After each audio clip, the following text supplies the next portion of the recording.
हम सब प्रतिपल खड़े होते नहीं वर्तमान पर और भविष्य में कूद जाते हैं या अतीत में कूद जाते हैं।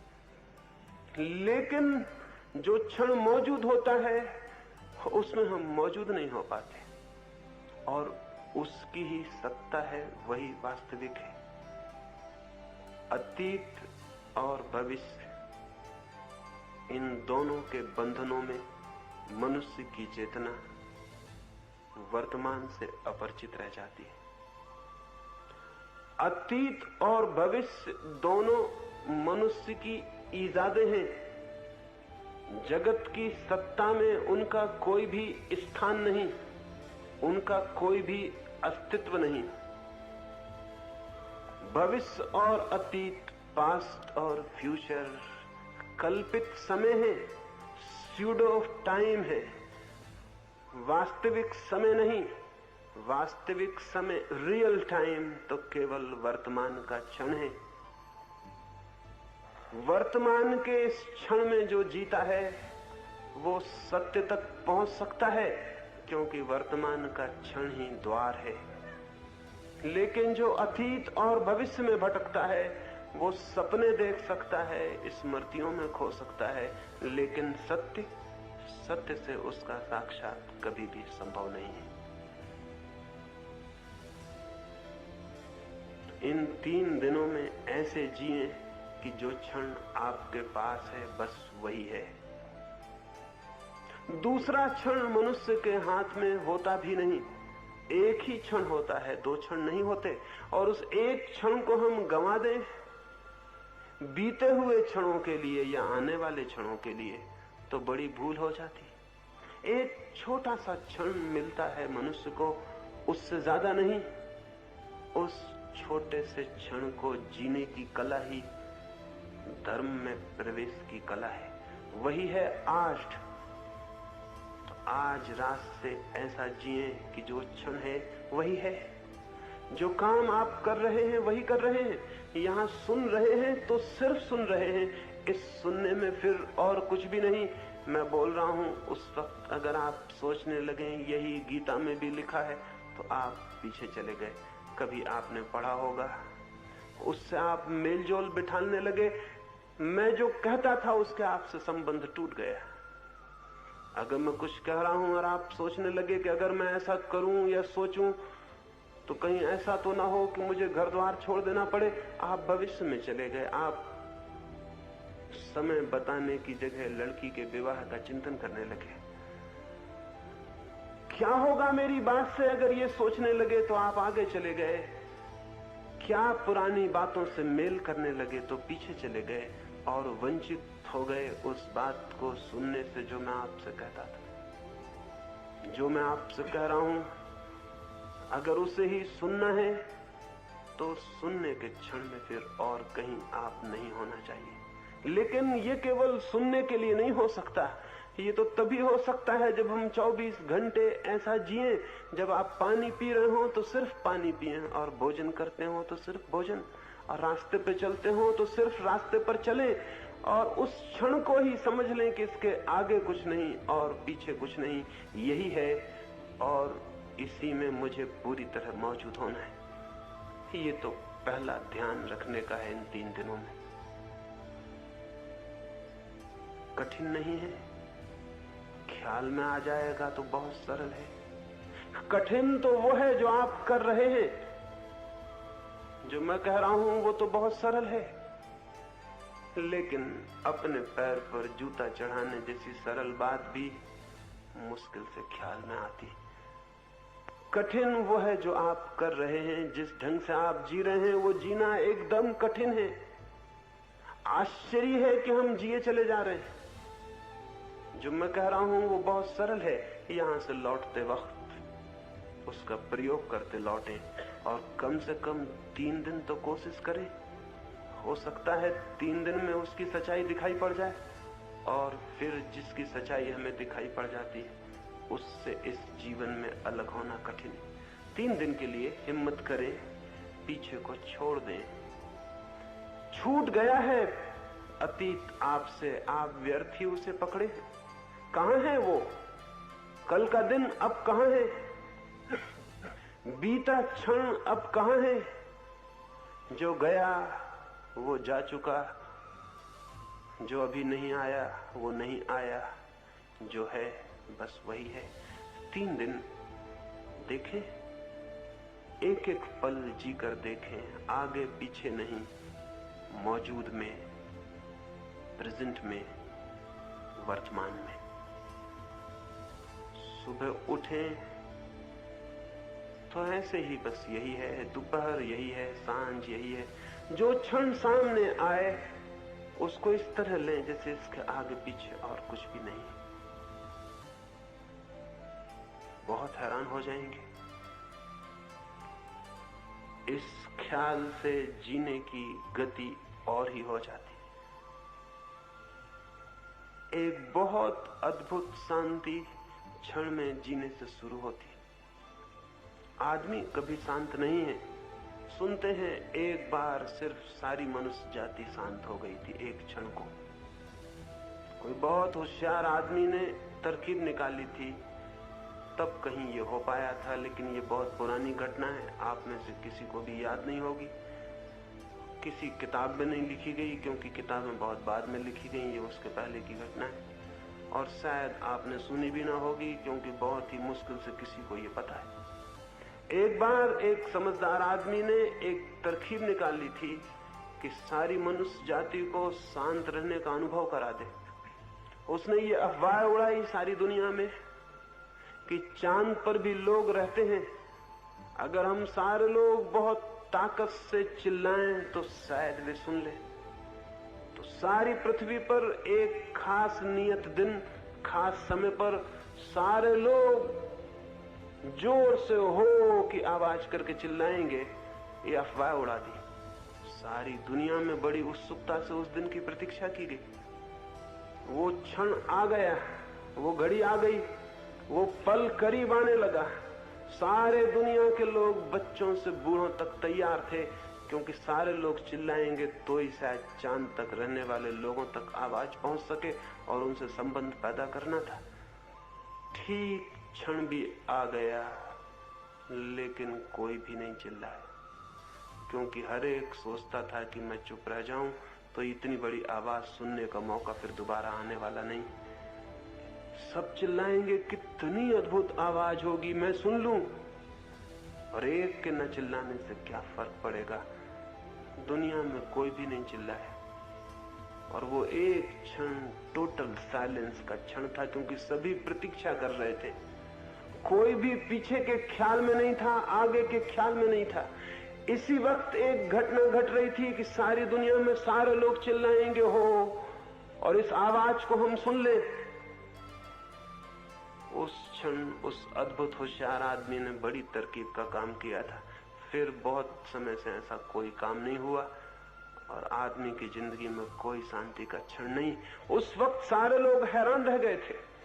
उस पल के बीच जाने पर लोगों को पता चला था कितनी गहरी शांति संभव है, क्योंकि उस क्षण कोई पास्ट नहीं था, कोई फ्यूचर नहीं था। एक उसी पल में घटना घटने वाली थी। जरा चूक गए तो चूक गए, तो सारे लोग सचेत, और प्रत्येक आदमी ने सोचा था मैं सुन लूं। सुना सबने, आवाज नहीं सुनी, शांति सुनी। आवाज तो हुई ही नहीं, लेकिन साइलेंस सुनी। देखें, कल से एक एक पल में थोड़ा खड़े होकर, हो सकता है वो शांति आप भी सुन सके, और वो सुन ले तो आपकी जिंदगी दूसरी हो जाती। अगर आप नहीं मानेंगे इस तरह, तो हो सकता है मैं भी किसी दिन अफवाह उड़ाऊं और फिर इस तरह की कोशिश करूं, लेकिन बड़ा कठिन है। आजकल आदमी बहुत समझदार हो गया। पुराने दिन की बात है, लोग राजी हो गए होंगे चिल्लाने को, अब तो शायद ही कोई चिल्लाने को राजी भी हो, और राजी भी हो जाए तो भी शायद शोरगुल सुनने के लिए कोई न रुके, क्योंकि वैसे ही बहुत शोरगुल हो रहा है, और अब उस शोरगुल से भी कोई फर्क न पड़ेगा।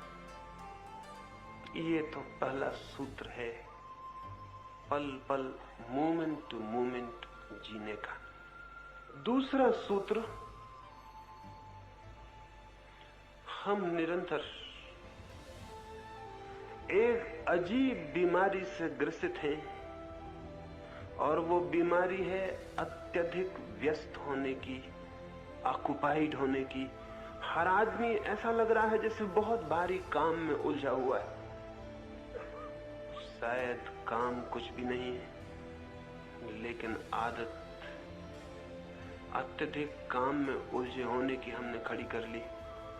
हर आदमी भाग रहा है, दौड़ रहा है और इस भांति संलग्न है जैसे सारे जगत का भार उसके ऊपर है। इतना व्यस्त मालूम हो रहा है। और ये व्यस्तता, ये जो ऑक्युपाइड माइंड है, ये दिन रात व्यस्त होना, इसके कारण चित्त निरंतर क्षीण होता चला जाता है। विश्राम का कोई भी क्षण न होने से चित्त दुर्बल हो जाता है और दुर्बल चित्त सत्य को नहीं जान सकता है। सत्य को जानने के लिए शक्ति से परिपूर्ण, बहता हुआ, भरा हुआ चित्त चाहिए। और ऐसा चित्त तभी हो सकता है जब आप अव्यस्त होने की थोड़ी सामर्थ्य पैदा कर ले। इन 3 दिनों में इस दूसरे सूत्र पर थोड़ा काम करना है। इन 3 दिनों यहां इस भांति जिए जैसे आप कोई काम नहीं कर रहे, विश्राम कर रहे हैं।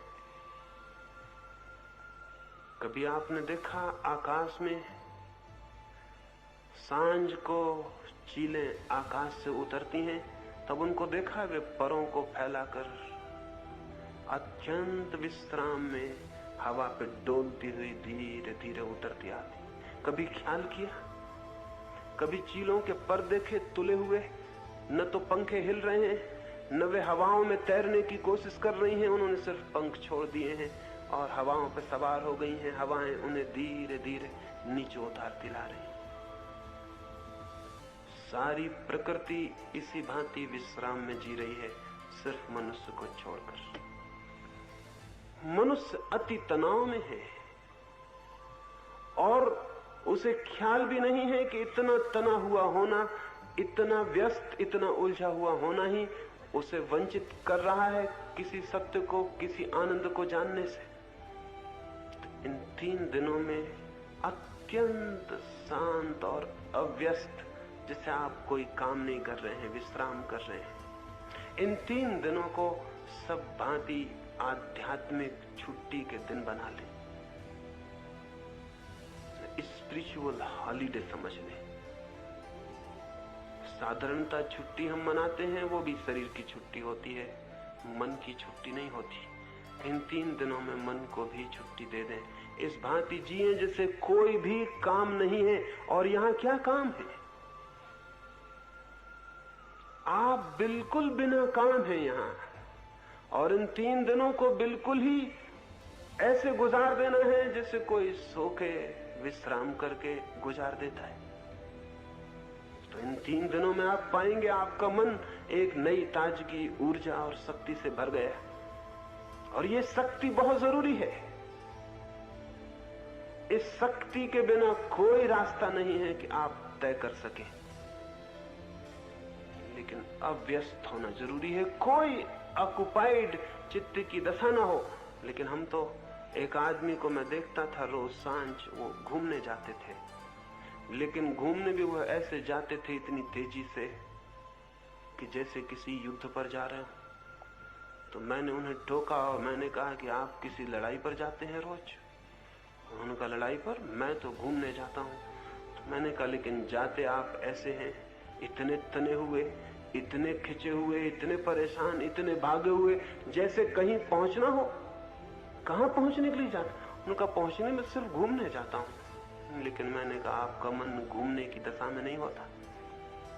घूमने जाने का मतलब है ऐसे जाना जैसे कहीं पहुंचना नहीं है। कोई हम यात्रा थोड़ी कर रहे हैं। यात्रा जब कोई करता है तो तना हुआ, खिंचा हुआ, उसे कहीं पहुंचना है। आपको कहीं पहुंचना नहीं है। और अगर आप समवेयर कहीं पहुंचने की कोशिश करेंगे तो एक बात तय समझ लेना, वहां नहीं पहुंच सकेंगे जहां आप हैं। और जिस दिन आप इस तरह जिएंगे, नोवेयर, कहीं भी नहीं पहुंचना है, उस दिन आप वहां पहुंच जाएंगे जहां आप हैं। जहां मैं बैठा हूं वहां पहुंचने के लिए मुझे सब पहुंचने की जो दौड़ है चित्त से, वो छोड़ देनी होगी। तो इन 3 दिनों में ऐसी कोशिश न करें कि आप ध्यान सीख रहे हैं, आप ऐसी कोशिश न करें कि सत्य को खोज रहे हैं, ऐसी कोशिश न करें कि परमात्मा के दर्शन करने हैं। अगर ये कोशिश आपके भीतर रही तो आप शांति नहीं हो सकेंगे, दर्शन तो बहुत दूर है। आप शांति नहीं हो सकेंगे, सत्य तो बहुत दूर है। आप शांति नहीं हो सकेंगे, परमात्मा की यात्रा फिर नहीं हो सकती। परमात्मा की यात्रा बड़ी अजीब है। परमात्मा की यात्रा वही करता है, वही कर सकता है जो सब यात्रा छोड़ देता है। इतना शांत हो जाता है कि उसे कहीं भी नहीं पहुंचना है। एक फकीर था, एक पहाड़ी के किनारे चुपचाप बैठा रहता, सोया रहता। एक युवक सत्य की, ईश्वर की खोज में पहाड़ पर गया था। उसने उस फकीर से पूछा कि आप चुपचाप यहां क्यों बैठे हैं, ईश्वर को नहीं खोजना है? उस फकीर ने कहा, जब तक खोजता था तब तक नहीं मिला, फिर मैं ऊब गया और मैंने वो खोज छोड़ दी। और जिस दिन मैंने सब खोज छोड़ दी, मैं हैरान हो गया, मैं तो उसमें मौजूद ही था, खोज रहा था इसलिए दिखाई नहीं पड़ रहा था। कई बार खोजने का तनाव ही खोजने में बाधा बन जाता है।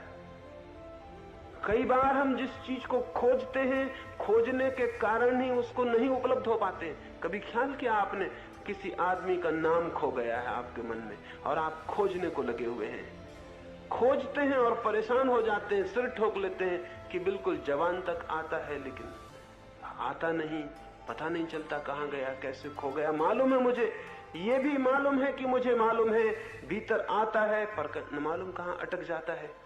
फिर आप खोज छोड़ देते हैं, फिर आप अपनी बगिया में गड्ढा खोद रहे हैं, या अपने कुत्ते के साथ खेल रहे हैं, या अपने बच्चे से गपशप कर रहे हैं और एकदम आप हैरान हो जाते हैं, वो नाम मौजूद हो गया, वो आ गया है।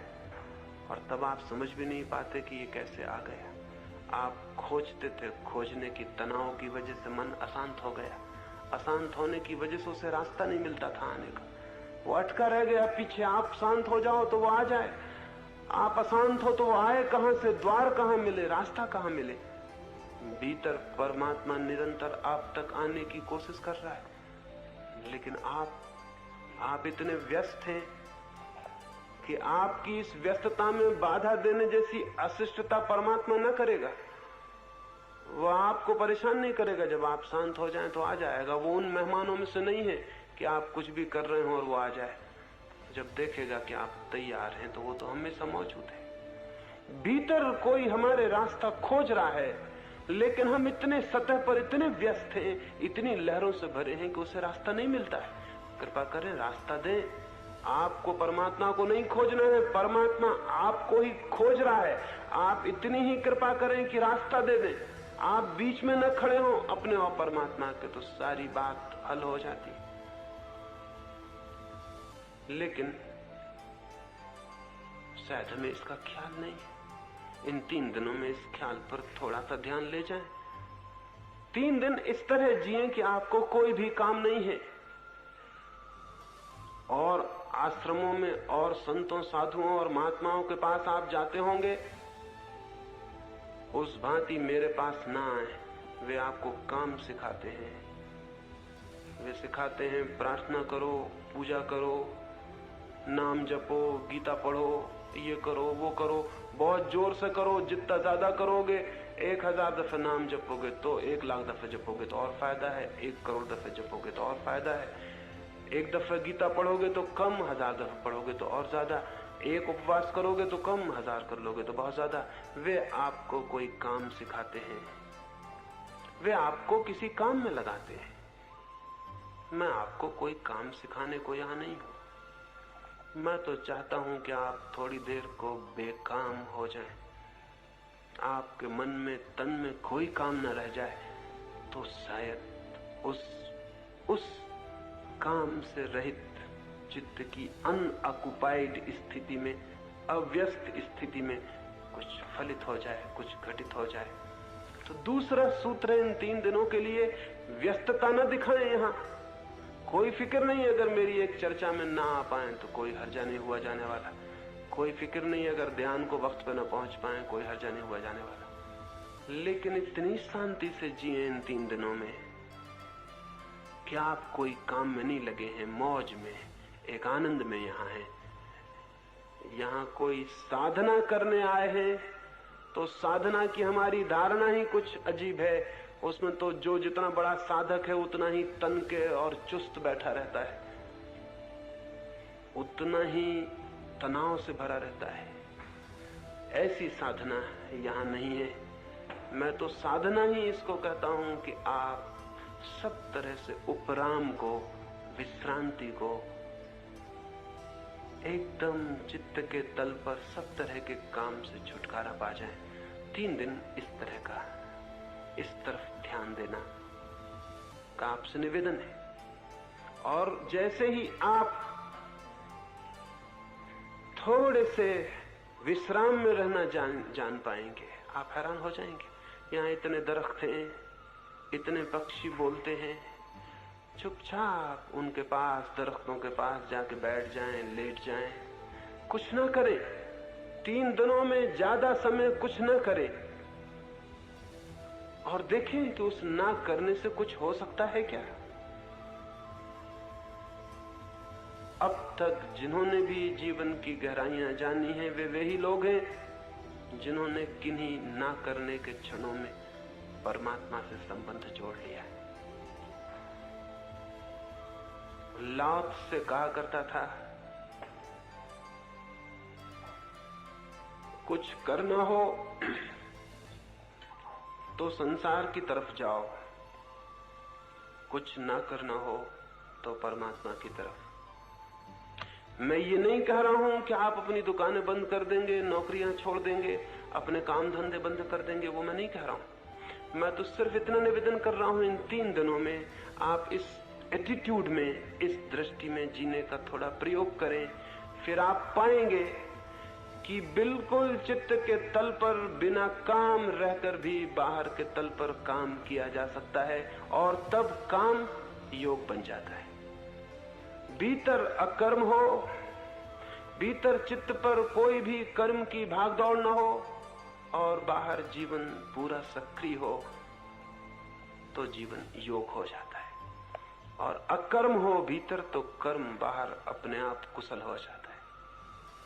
दूसरा सूत्र और तीसरा सूत्र अंतिम, वो है सचेत होकर 3 दिन जीने की। सचेत होकर कभी किसी बिल्ली को चूहा पकड़ते देखा होगा? शायद ख्याल न किया हो, क्योंकि अगर हम जीवन के चारों तरफ ख्याल कर लें तो छोटी छोटी बातों में जीवन के सारे संदेश मौजूद हैं।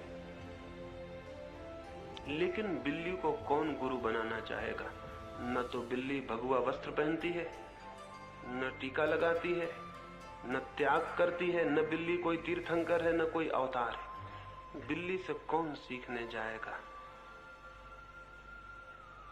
लेकिन कभी बिल्ली को देखें, चूहे को पकड़ने के लिए कितनी तत्परता से बैठी, कितनी सचेत। एक पत्ता हिल जाएगा तो बिल्ली अपने पूरे प्राणपण से कूदने को मौजूद है। एक चूहे की जरा सी खड़खड़ाहट होगी, किसी चूहे के बिल में थोड़ी सी आवाज होगी, किसी को पता नहीं चलेगा, लेकिन बिल्ली सचेत है और जागी हुई।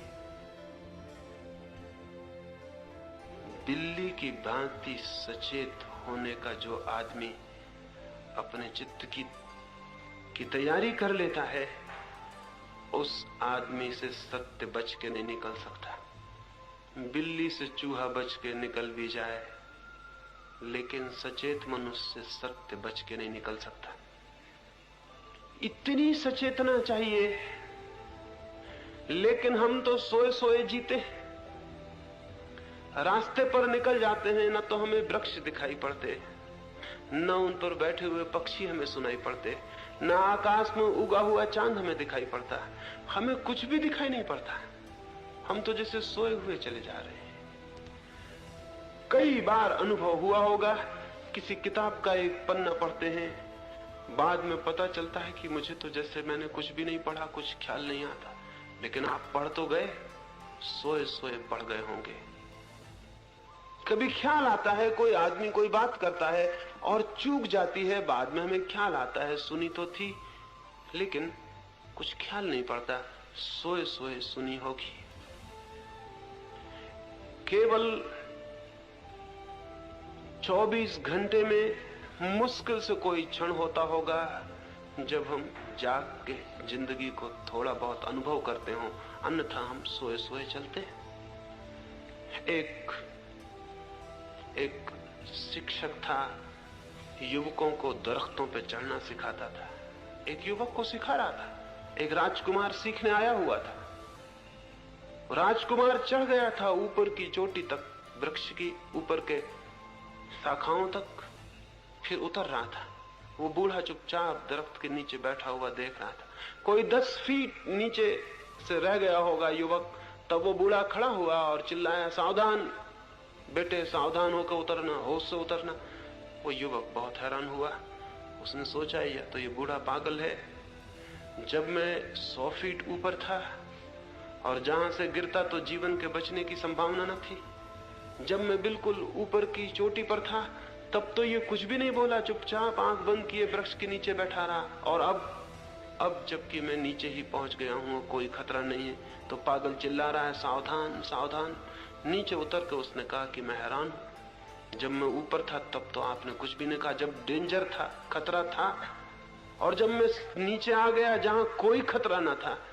उस बूढ़े ने कहा, मेरे जीवन भर का अनुभव यह है कि जहां कोई खतरा नहीं होता वहीं आदमी सो जाता है, और सोते ही खतरा शुरू हो जाता है।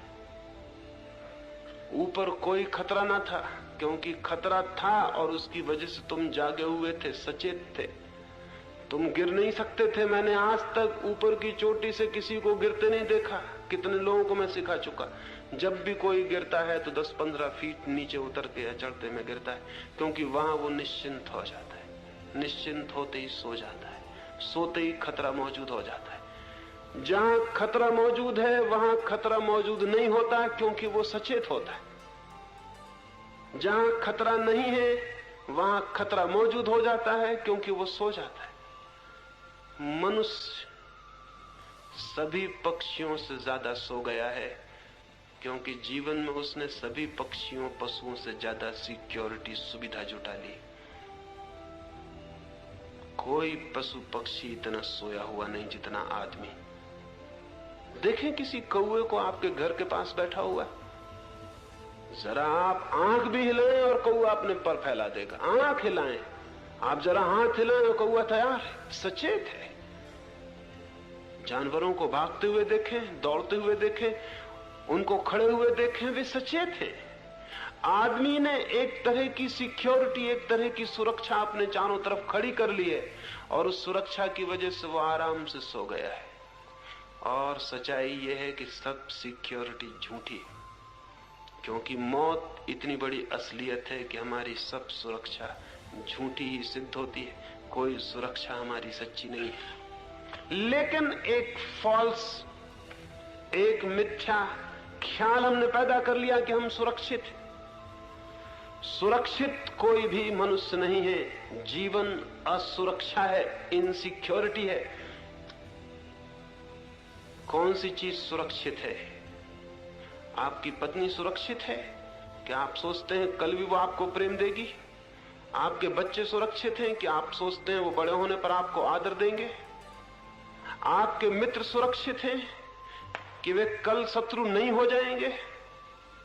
आप खुद किन अर्थों में सुरक्षित हैं? आपकी मौत आपकी सब सुरक्षा को तो कौड़ी का सिद्ध कर देने को है। एक आदमी ने एक महल बनवाया था, उसमें एक ही दरवाजा रखा था कि कोई शत्रु घर के भीतर न घुस सके। दरवाजे पर सख्त पहरा रखा था। फिर पड़ोस का राजा उसके महल को देखने आया। उसने कहा, और सब ठीक है, एकदम अच्छा, मैं भी ऐसा ही महल बनाना चाहूंगा। लेकिन एक गलती है तुम्हारे महल में, इसमें एक दरवाजा है, ये खतरा है। दरवाजे से मौत भीतर आ सकती है। तुम कृपा करो ये दरवाजा और बंद कर लो, फिर तुम पूर्ण सुरक्षित हो जाओगे। फिर न कोई भीतर आ सकता न कोई बाहर जा सकता। उस राजा ने कहा, ख्याल तो मुझे भी ये आया था, लेकिन अगर दरवाजा भी मैं बंद कर लूंगा तो फिर सुरक्षा की जरूरत भी किसे रह जाएगी? मैं तो मर ही जाऊंगा। जी रहा हूं क्योंकि दरवाजा खुला है। तो उस दूसरे राजा ने कहा, इसका मतलब यह हुआ कि दरवाजा अगर बिल्कुल बंद हो जाए तो तुम मर जाओगे। एक दरवाजा खुला है तो तुम थोड़े जी रहे हो, 2 दरवाजे खोलेंगे तुम थोड़ा और ज्यादा जियोगे। अगर सब दरवाजे खुले रहेंगे तो तुम पूरी तरह से जियोगे। लेकिन सब दरवाजे खोलने में हम डरते हैं और इसलिए जी नहीं पाते। सब दरवाजे बंद कर लेते हैं जिंदगी के, फिर भीतर सिक्योरिटी में, सुरक्षा में निश्चिंत होकर सो जाते हैं। उसी सोने को हम जिंदगी समझ लेते हैं। इन 3 दिनों में इस तरह जिए जैसे कि जीवन में कोई सुरक्षा नहीं है। हो सकता है आप आए हैं माथेरान, वापस न लौट सके। कोई जरूरी नहीं है आपका वापस लौट जाना। कौन सा जरूरी है? इस बात को मान लेने का क्या कारण है कि आप 400 आए हैं, 400 ही वापस लौट जाएंगे? हो सकता है कोई वापस न लौट पाए। एक दिन तो ऐसा हो गई कि आप कहीं जाएंगे और वहां से वापस न लौट सकेंगे। प्रति घड़ी कोई 1 लाख आदमी अपना जीवन खो देते हैं कहीं न कहीं पृथ्वी पर। आप भी किसी क्षण खो देंगे। वो क्षण यही क्षण हो सकता है, आने वाला क्षण हो सकता है। सुरक्षा कहीं भी नहीं है और सुरक्षा के कारण आप व्यर्थ जो सो रहे हैं वो सारे जीवन को, जीवन के आनंद, उत्फुल्लता से, ज्ञान से वंचित कर रहा है। तो इन 3 दिनों ऐसे जिए जैसे आप जागे हुए हैं, प्रतिपल होश से भरे हुए हैं।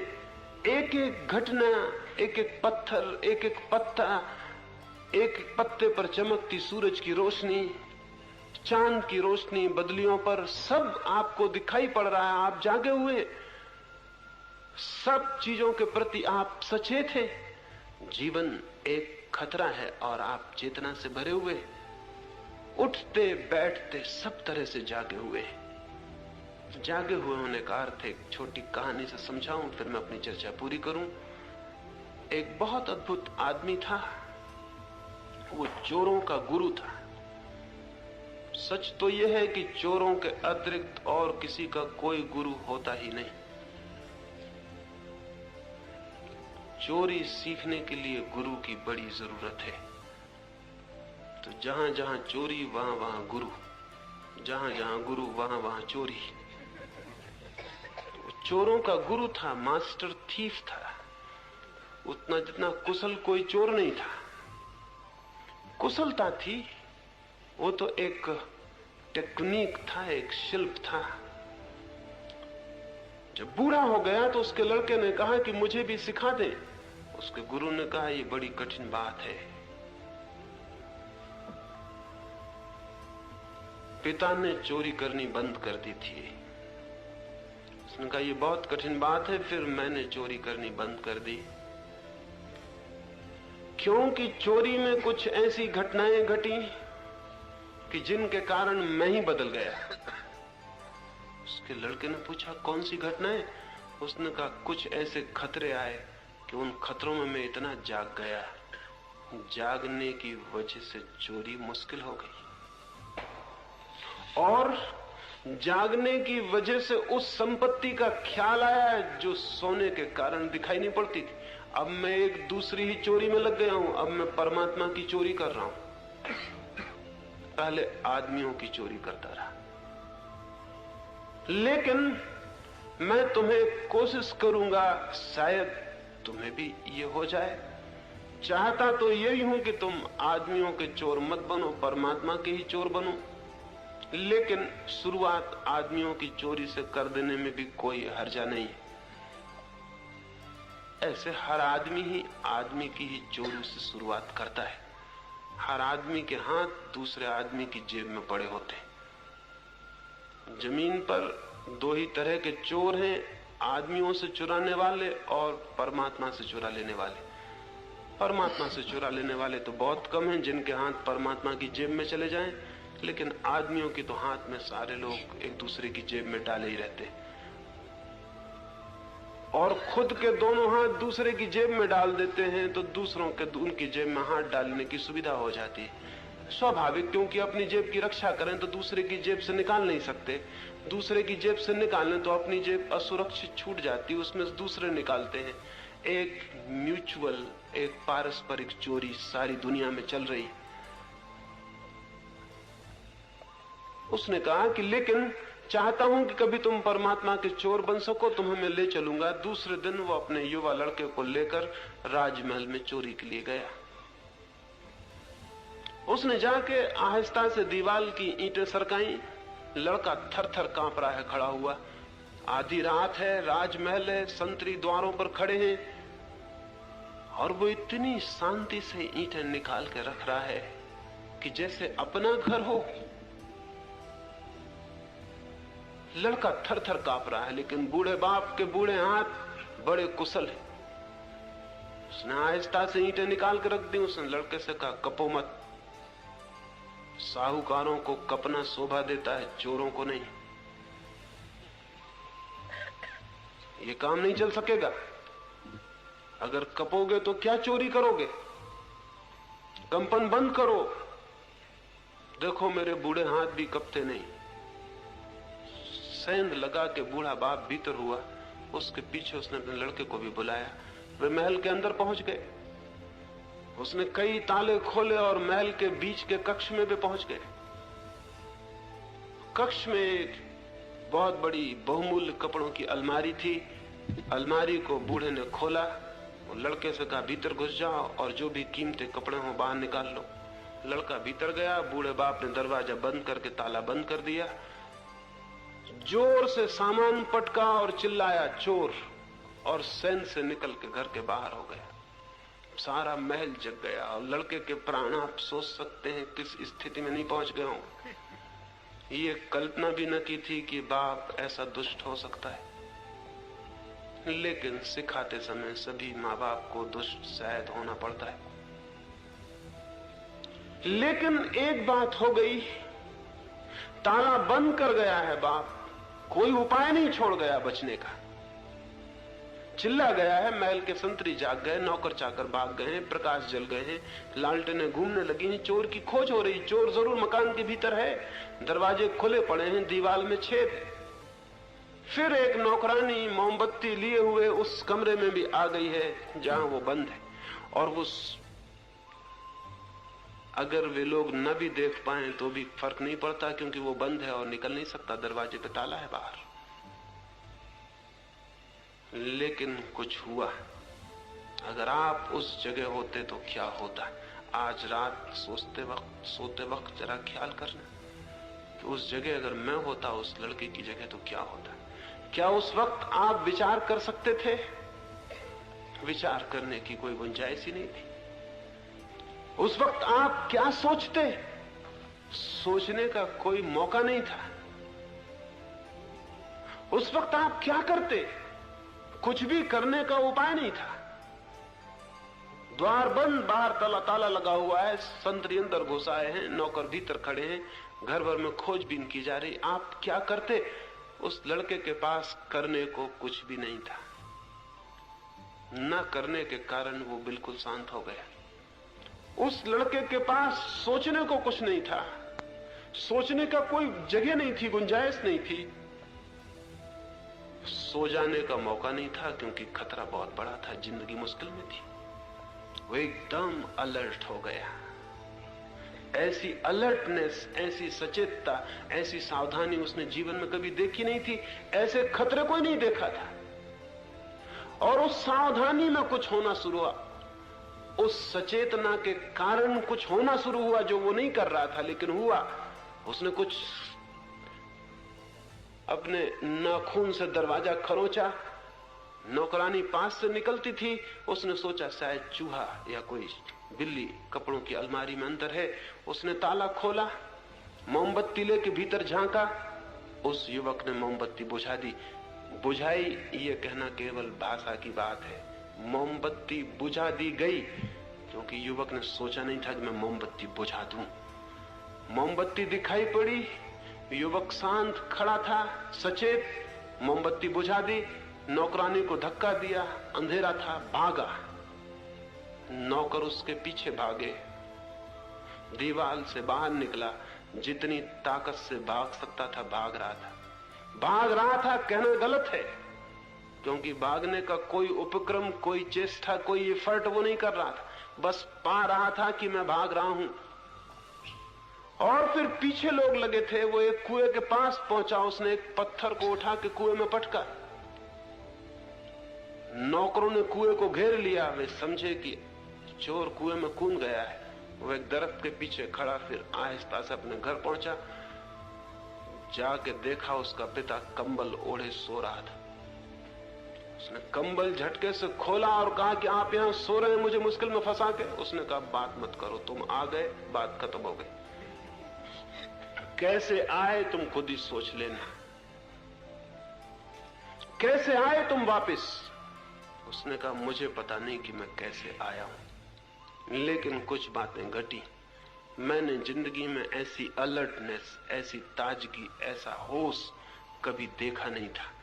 और आउट ऑफ दैट अलर्टनेस, उस सचेतता के भीतर से फिर कुछ होना शुरू हुआ जिसको मैं नहीं कह सकता कि मैंने किया।